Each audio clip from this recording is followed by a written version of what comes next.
Hey, good morning, guys. It's Shine here, and I am practicing my speaking by reading out loud because my speaking coach has assigned me to take videos of me speaking. And for this video, I'm going to be reading out loud from one of my favorite books. So let's get started. That is interesting, Your Majesty. Now you go on and tell me of the most common habits by which you control the minds of people. Please go into details and tell me exactly how you operate in the other people's minds without them detecting your presence. Now that is one of my cleverest tricks. I enter the minds of people through the thoughts which they believe to be their own. This is where physical heredity comes in handy. You see, the people are born with certain traits that were brought over at birth, which they have inherited from their ancestors, dating back to primitive beginnings in the animalistic world. Through these traits of instinct and physical character, I can easily deceive people into believing that my thoughts are their own.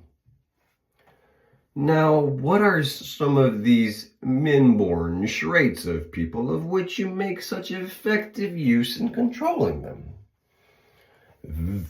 Those most useful to me are fear, superstition, avarice,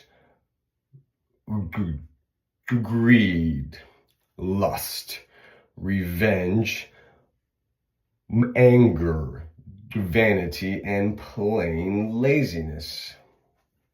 Through one or more of these, that I can enter any mind at any age, but I get my best results when I take charge of a mind while it's young, before its owner has learned how to close any of these 9 doors.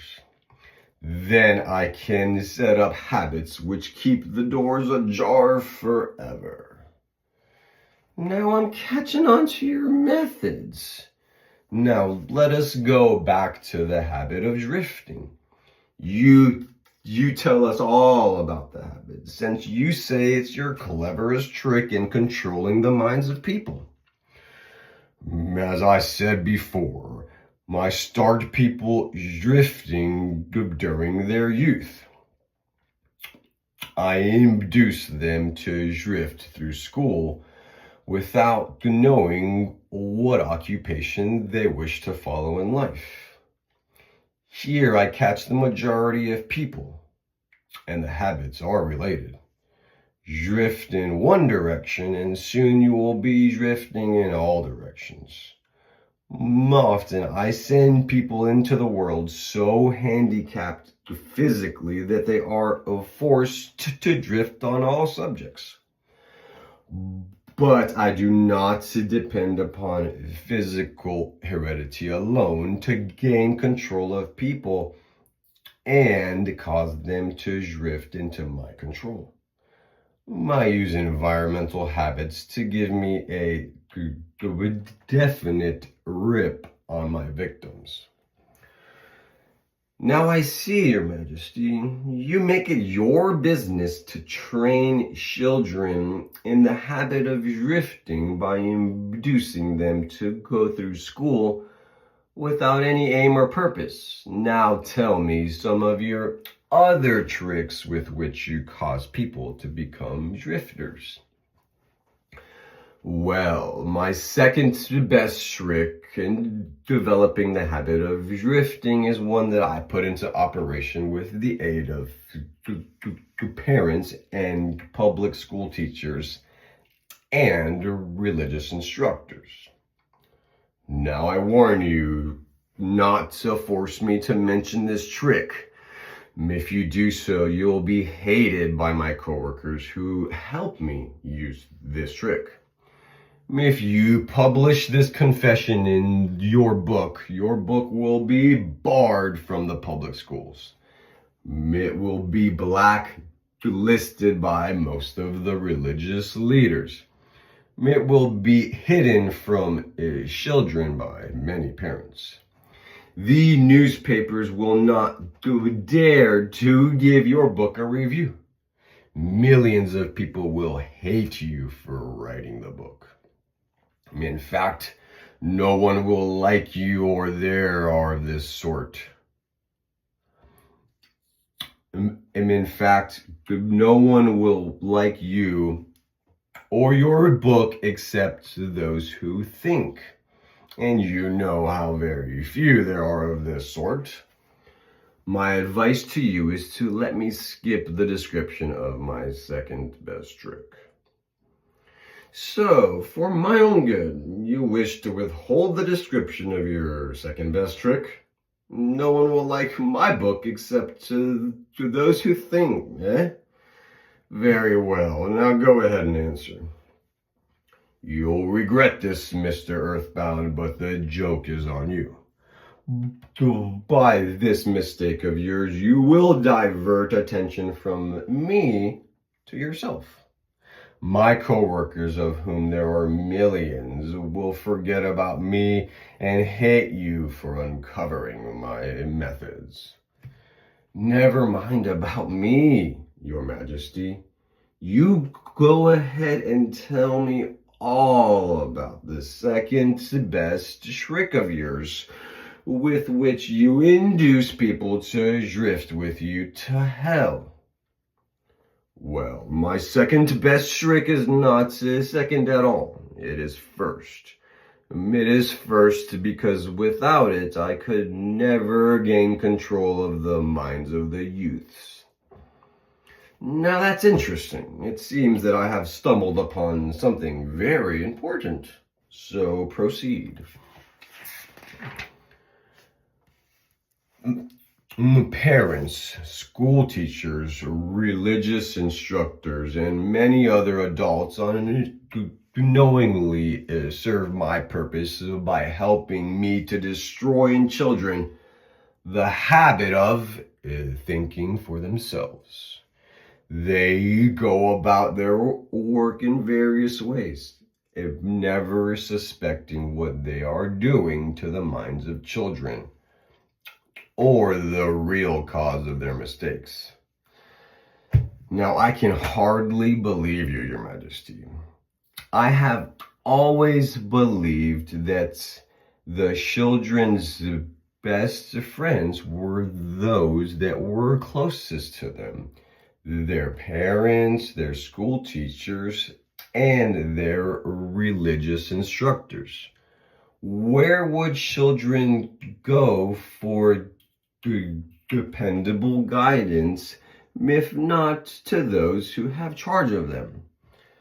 Ah, that is where my cleverness comes in. There is the exact explanation of how I control 98% of the people of the world. I take possession of people during their youths, before they come into possession of their own minds, by using those who are in charge of them. I especially need the help of those who give children their religious instruction, because it is here that I break down independent thought and start people on the habit of drifting by confusing their mind with unprovable ideas concerning a world of which they know nothing. It is here also that I plant in the minds of children the greatest of all fears, the fear of hell. Now I understand how easy it is for you to frighten children with the threats of hell. But how do you continue to make them fear you and your hell after they grow up and learn to think for themselves? Children grow up, but they do not always learn to think for themselves. Once I capture the mind of a child through fear, I weaken that child's ability to reason and to think for himself. And that weakness goes with the child forever. Now, is that not an unfair advantage of a human being? Contaminating his mind before he comes into full possession of it? Everything is fair that I can use to further my ends. I have no foolish limitations of right and wrong. Might is right with me. I use every known human weakness to gain and keep control of the human mind. All right, so now we go into the part of the video where I could talk about like how my speaking was and stuff. And I would say it was a little choppy, you know. There was some parts where I like had a little bit of the flow, and then it kind of like it popped in and out. I would say for me to improve on reading out loud would be to really try to impersonate the character of the book. So to pretend that I am a part of the book. I think it would for sure help me out a lot. All right, guys, thanks so much and have a great day. Peace.